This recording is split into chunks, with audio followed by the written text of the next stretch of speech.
لله نحمده ونستعينه ونستغفره ونؤمن به ونتوكل عليه ونعوذ بالله من شرور أنفسنا ومن سيئات أعمالنا من يهده الله فلا مضل له ومن يضلله فلا هادي له ونشهد أن لا إله إلا الله وحده لا شريك له ونشهد أن سيدنا ونبينا ومولانا محمدا عبده ورسوله أرسله الله تعالى إلى كافة الناس بشيرا ونذيرا أما بعد فإن أصدق الحديث كتاب الله وخير الهدي هدي محمد صلى الله عليه وسلم وشر الأمور محدثاتها وكل محدثة بدعة وكل بدعة ضلالة وكل ضلالة في النار. قال الله تبارك وتعالى في القرآن المجيد والفرقان الحميد ولقد كرمنا بني آدم وحملناهم في البر والبحر ورزقناهم من الطيبات وفضلناهم على كثير ممن خلقنا تفضيلا. وقال صلى الله عليه وسلم لا يؤمن أحدكم حتى يكون هواه تبعا لما جئت به أو كما قال صلى الله عليه وسلم. حضرات دنیا جب سے بنی ہے تب سے کائنات میں انسانوں کا جو سلسلہ ہے اس میں بنیادی طور پر دو طرح کی کیٹیگریز ملیں گی آپ کو، اچھوں کی اور بروں کی، یا آپ یہ کہیے اعلیٰ دماغ والوں کی کوالٹی ملے گی اور کم درجے کے عقل والوں کی کوالٹی ملے گی۔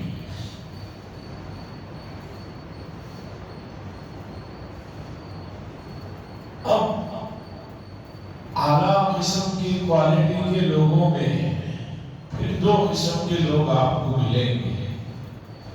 ایک وہ لوگ ہیں جنہوں نے کائنات کے رازوں کو جاننے کے سلسلے میں بڑی محنتیں کی، کائنات کے جو راز ہیں اس کے پیچھے کے جو سیکرٹ ہیں ان کو جاننے کے لیے اپنی زندگیاں کمائیں، اور ایسے لوگ بھی ملیں گے جنہوں نے ان چیزوں کے پیچھے اپنا وقت نہیں خرچ کیا۔ اب جن لوگوں نے کائنات کے رازوں کو جاننے کے پیچھے اپنا وقت صرف کیا، نہ سب کچھ اس کے پیچھے لٹایا، انہوں نے کبھی اس بات کا دعویٰ نہیں کیا کہ ہم نے کائنات کے تمام رازوں کو جان لیا۔ جتنے بڑے لوگ گزرے ہیں جن کی باتیں ہم تک پہنچی ہیں کسی بھی طریقے پر، چاہے 2-2,500 سال پہلے کے بڑے بڑے حکماء، فلاسفر، جن کو سائنسدان کہیے، جو بھی کہیے، ان لوگوں نے کبھی یہ نہیں کہا کہ کائنات کے تمام رازوں کو ہم نے جان لیا ہے، اب کوئی چیز ہمارے سے باقی یا مخفی نہیں۔ اور اب بھی جو لوگ کائنات کے سلسلے کی چیزوں کے رازوں کو جاننے کے پیچھے لگے ہوئے ہیں، وہ حضرات بھی یہ بات مانتے ہیں کہ کائنات کے جو راز ہیں، جو سیکرٹ ہیں، وہ اتنے ہیں کہ ہم نہیں کہہ سکتے کہ ہم نے ان کو جان لیا۔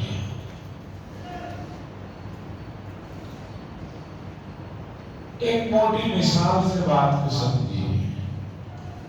موجودہ زمانے میں یہ کہا جاتا ہے کہ میڈیکل نے کافی ترقی کی، میڈیکل نے بہت ترقی کی،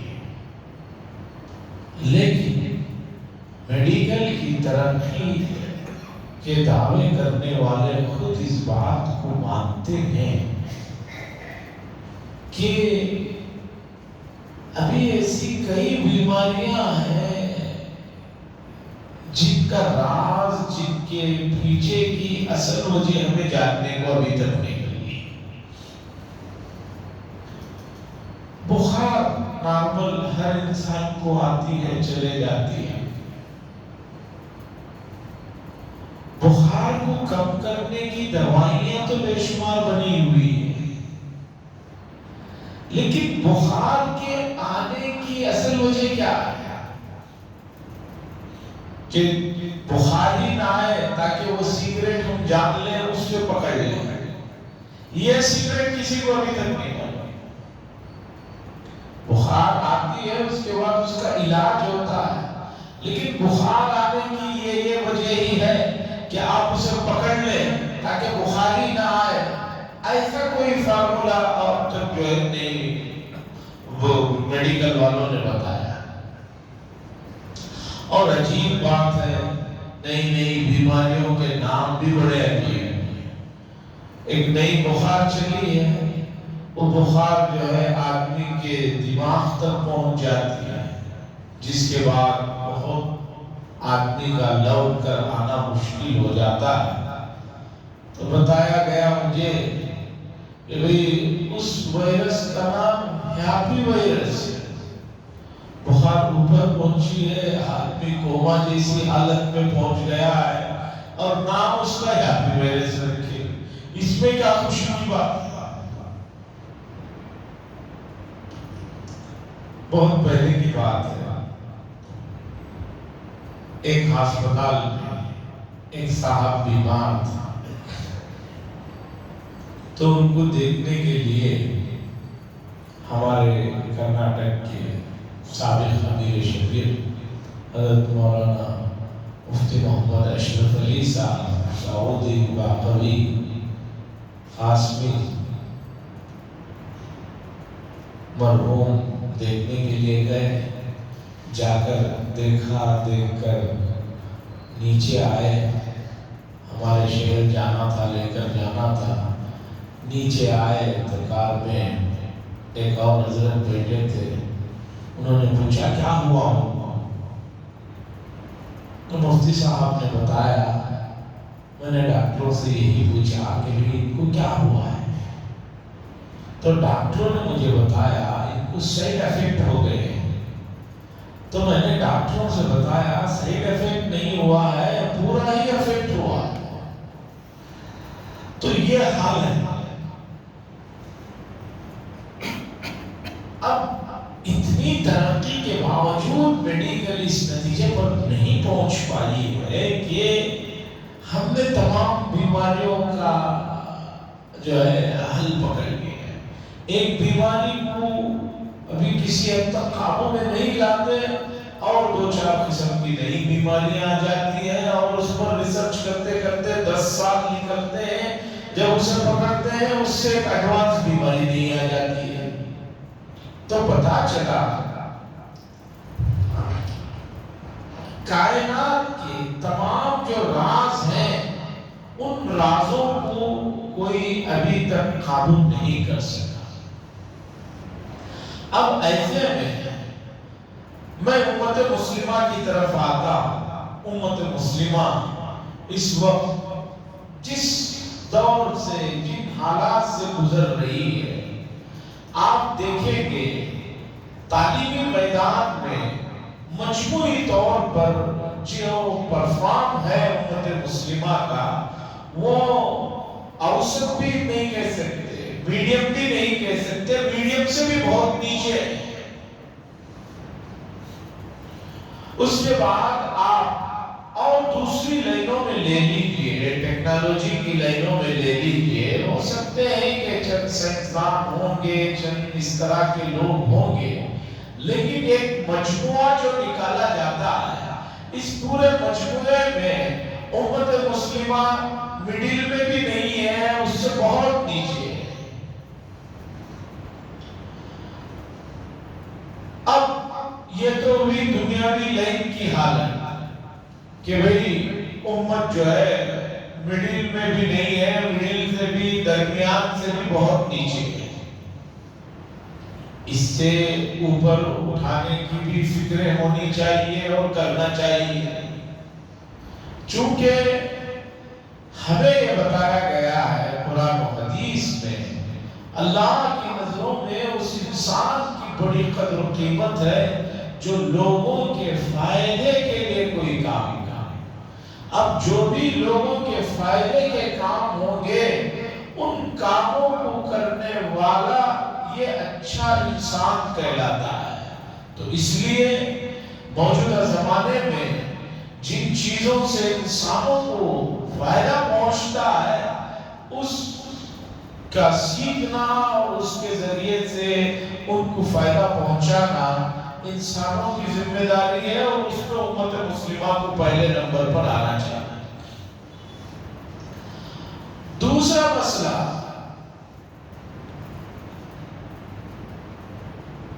یہ تو طے ہے، آپ سائنس کی اصطلاح میں بھی اسے پڑھنا چاہیں تو پڑھ سکتے ہیں کہ یہ دنیا آخری نہیں ہے، اس کے بعد ایک اور عالم ہے۔ اس عالم کو ہم لوگ عالم آخرت کہتے ہیں، باقی دوسرے مذاہب والے اسے کوئی اور نام کہتے ہیں، اور سائنس بھی اس سلسلے میں اس کی اپنی جو تحقیقات ہے وہ بھی یہی ہے کہ اس کے بعد بھی کچھ ہے۔ امت کے بہت سے افراد نئے چیلنجز یا نئے نظریات آتے ہیں تو بہت سی مرتبہ وہ گھبرا جاتے ہیں، وہ سمجھتے ہیں کہ بھئی یہ تو ایسی بات آ گئی، ہم نے تو ایسی بات نہیں سنی۔ ارے بھائی، آپ اپنے علم کو اور اپنی معلومات کو بڑا مت سمجھیے۔ ہم بنگلور میں پیدا ہوئے، بنگلور میں 50 سال زندگی گزر گئی، لیکن ہمیں اپنے ہی شہر کے بارے میں ایسی بہت سی معلومات نہیں ہے جو دوسرے لوگ ہمیں بتاتے ہیں۔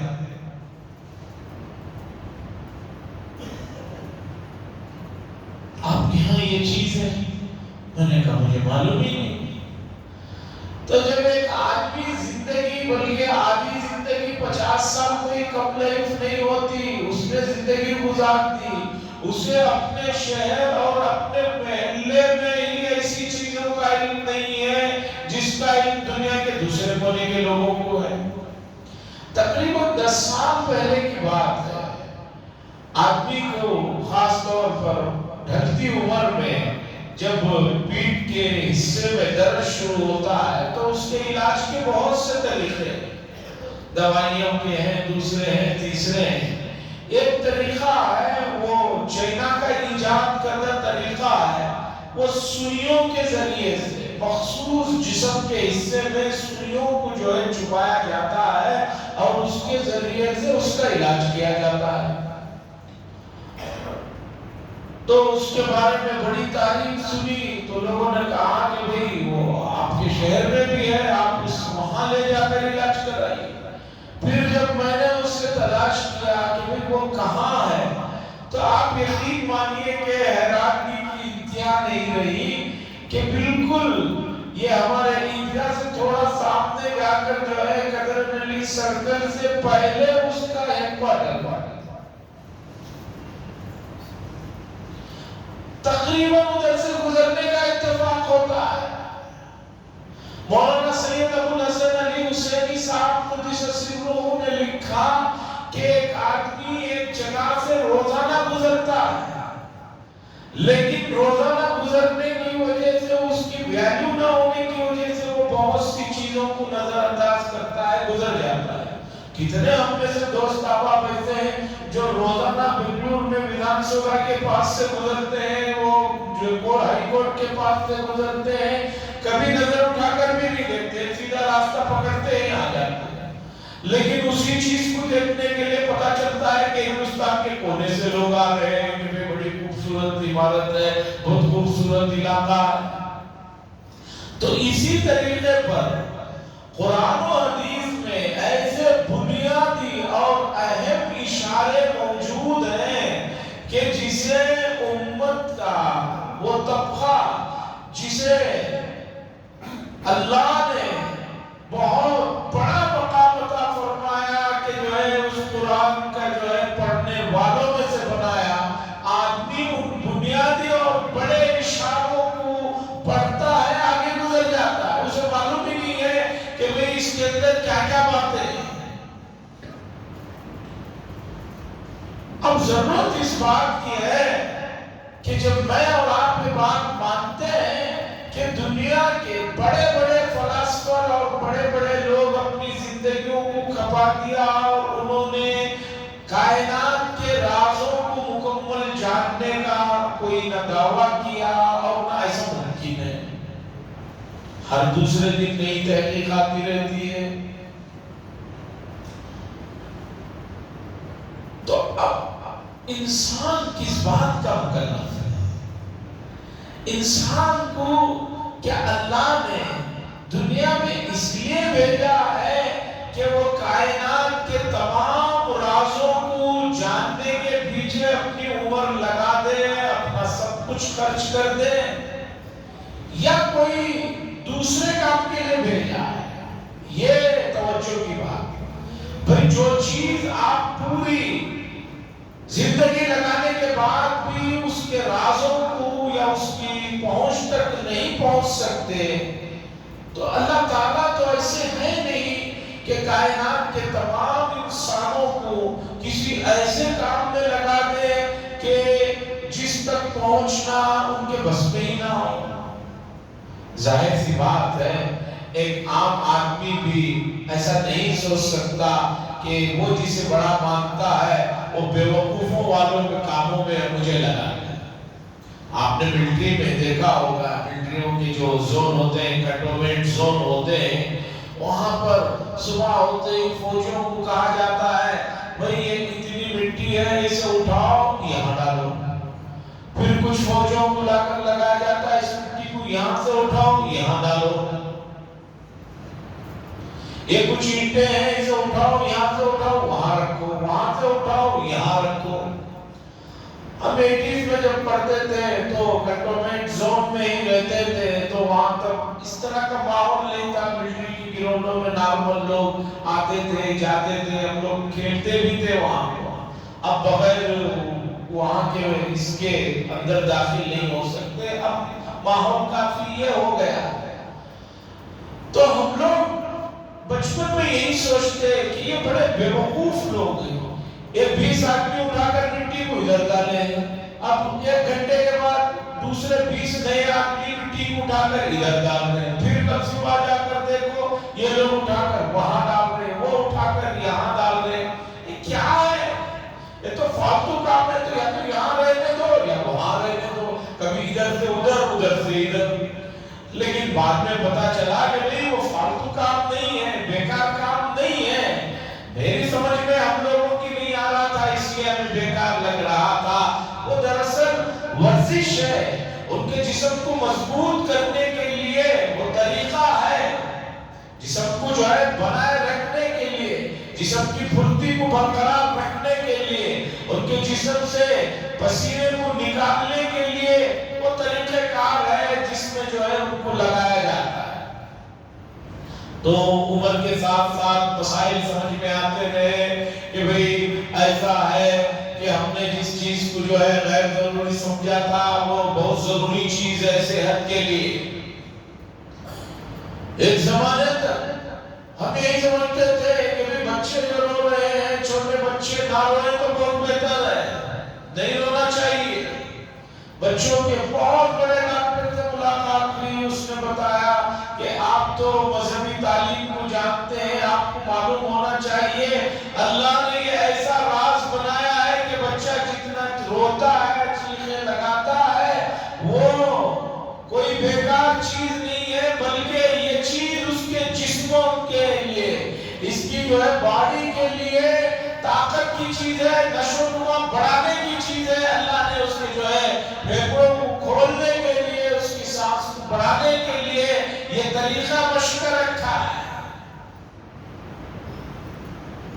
تو عزیزان گرامی، بات مختصر اور مطلب کی طرف لے کر آتا ہوں کہ ہم میں سے ہر آدمی اگر اپنے ماضی کو غور کرے گا تو پتا چلے گا کہ بہت سی چیزیں اسے نہیں سمجھ میں آئی تھی، لیکن بعد میں جا کر اسے وہ چیزیں سمجھ میں آنے لگی۔ کیوں سمجھ میں آنے لگی؟ اس کے بڑوں نے بتایا، یا اسے اس کے تجربے نے بتایا، ذاتی تجربے نے بتایا، جس کی وجہ سے اسے وہ چیز سمجھ میں آئی۔ اب آئیے کائنات کی سب سے عظیم الشان ہستی، صرف اس بات کو ہم نہیں کہہ رہے ہیں بلکہ جو لوگ ان کو نہیں مانتے ہیں، ان کے نظریات کو باز نہیں قبول کرتے ہیں، وہ لوگ بھی یہ بات مانتے ہیں کہ کائنات میں حضرت محمد رسول اللہ صلی اللہ علیہ وسلم سے بڑی عظیم الشان شخصیت ہمیں کہیں نظر نہیں آتی۔ عیسائی بہت زیادہ ان کو مسلمانوں سے مسائل ہیں، لیکن آج سے کئی سال پہلے The 100 نام کی کتاب آئی، اور اس کتاب کو لکھنے والا شخص کٹر عیسائی، مذہبی عیسائی تھا، امریکہ کا رہنے والا تھا۔ اس نے لکھا کتاب دنیا کی 100 عظیم الشان شخصیتیں۔ جب سے دنیا بنی ہے تب سے لے کر اس کے زمانے تک اس نے 100 عظیم الشان ہستیوں کے بارے میں لکھا کہ یہ 100 عظیم الشان ہستیاں ہیں جنہوں نے کائنات پر، دنیا پر اپنا اثر و رسوخ چھوڑا۔ اس کتاب میں اس عیسائی مذہبی آدمی، امریکی آدمی نے سب سے پہلے نمبر پر جس شخصیت کو رکھا وہ ہے حضرت محمد رسول اللہ صلی اللہ علیہ وسلم۔ کتاب آپ کو جو ہے نیٹ پر، کتب خانوں میں سب جگہ مل جائے گی، آپ اس کتاب کا مطالعہ کیجئے۔ اس میں صرف اس نے حضرت محمد رسول اللہ صلی اللہ علیہ وسلم کو پہلے نمبر پر کیوں رکھا ہوں، اس کی جو وجوہات اس نے بیان کیے ہیں اسے پڑھیے۔ اور یہ لکھنے والا کوئی مسلمان نہیں ہے، کوئی مولانا نہیں ہے، ایک عیسائی ہے، امریکی ہے، اور مذہبی اعتبار سے پکا عیسائی ہے، جو اپنے مذہب کو پہلے نمبر کا مذہب مانتا ہے۔ اس آدمی نے بھی پہلے نمبر پر جس عظیم الشان شخصیت کا تذکرہ کیا وہ محمد رسول اللہ صلی اللہ علیہ وسلم کا تذکرہ کیا، اور تیسرے نمبر پر اس نے اس کتاب میں اپنے ان کے پیغمبر حضرت عیسیٰ علیہ السلام کا تذکرہ کیا۔ باقی پھر لوگوں کا ہے اسے چھوڑیے۔ تو میں بتانا یہ چاہتا ہوں کہ رسول اللہ صلی اللہ علیہ وسلم کی جو شخصیت ہے، آپ کا جو مقام و مرتبہ ہے، اس مقام و مرتبے کو غیروں نے تنقید کرنے کی نگاہوں سے اس میں نظر ڈالی، کیڑے نکالنے کی نگاہوں سے نظر ڈالی، لیکن وہ بھی جو ہے اس کے اندر سے موتیوں کو لے کر نکلے، ان کو وہاں ہیرے ملے، اور امت محمدیہ جن کا کلمہ پڑھتے ہیں، جن کے نام سے محبت عقیدت کا اظہار کرتے ہیں، ان لوگوں نے شریعت کو اور خاص طور پر محمد رسول اللہ صلی اللہ علیہ وسلم کو مطالعہ نہیں کیا۔ قریب میں ایک بڑے آدمی جو تقریباً 25 سال پہلے یونائیٹڈ اسٹیٹ میں جو بڑا عہدہ ہے اس کے لیے الیکشن میں کھڑا ہوا تھا، ہار گیا الگ بات ہے۔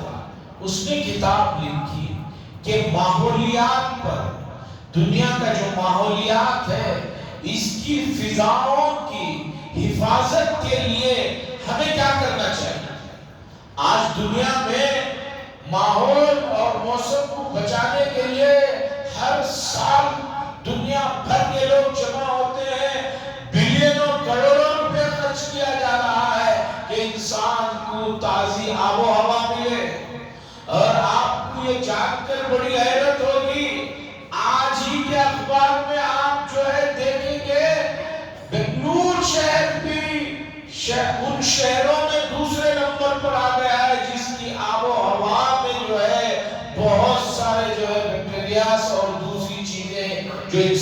کے لیے نقصان دہ ہیں وہ چیزیں اس شہر میں بھی دوسرے نمبر پر آ گئے۔ وہ آدمی نے ماحولیات پر کتاب لکھی، لکھنے والا عیسائی، انتہائی مذہب بیزار آدمی، تمام مذاہب اور خاص طور پر اسلام سے بیزاری رکھنے والا آدمی، اس نے اس کتاب میں لکھا کہ میں نے جب موسمیات کو، فضا کو محفوظ اور پاک صاف کرنے کے سلسلے میں تمام مذہبی لوگوں کا مطالعہ کیا تو مجھے صرف محمد رسول اللہ صلی اللہ علیہ وسلم میں ایسی شخصیت ملے جنہوں نے ماحولیات کی حفاظت کے لیے آج سے 1450 سال پہلے ایسے اصول بتائے کہ اس طرح کے اصول مجھے کسی بھی دوسرے مذہبی آدمیوں کے پاس یا مذہب میں نہیں۔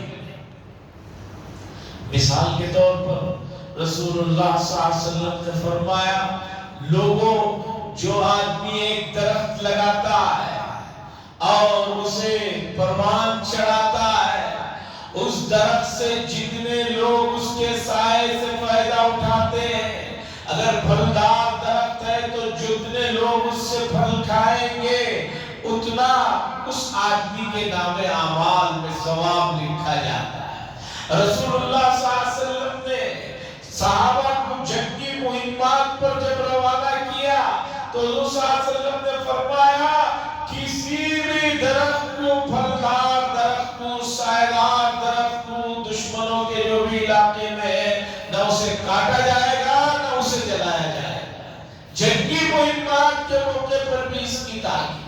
رسول اللہ صلی اللہ علیہ وسلم نے فرمایا یہ بالکل جائز نہیں ہے کوئی آدمی سائیدار درخت کی جڑ میں پیشاب کرے، کیوں؟ اس سے جو ہے وہ درخت کو نقصان پہنچے گا، اس کی جڑوں کو جو ہے نقصان ہوگا اور آنے جانے والے بیٹھنے والے لوگوں کے لیے نقصان ہوگا۔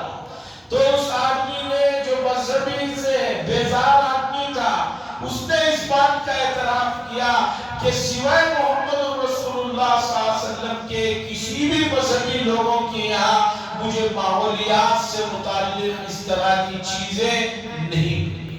مجھے بتانا یہ ہے عزیزان گرامی، جب رسول اللہ صلی اللہ علیہ وسلم نے ماحولیات سے متعلق اور دوسری تیسری چیزوں سے متعلق جس کا ان لوگوں کو اب جا کر 1000 سال بعد ہو رہا ہے، اتنی تعلیمات آپ نے بیان فرمائی تو مومن کا جو حقیقی مقصد ہے زندگی کا اور آنے والی زندگی کے سلسلے میں اسے کیا کرنا چاہیے، ایسے دنیا میں رہنا چاہیے، اسے نہ بتایا ہو ایسا ہو نہیں سکتا۔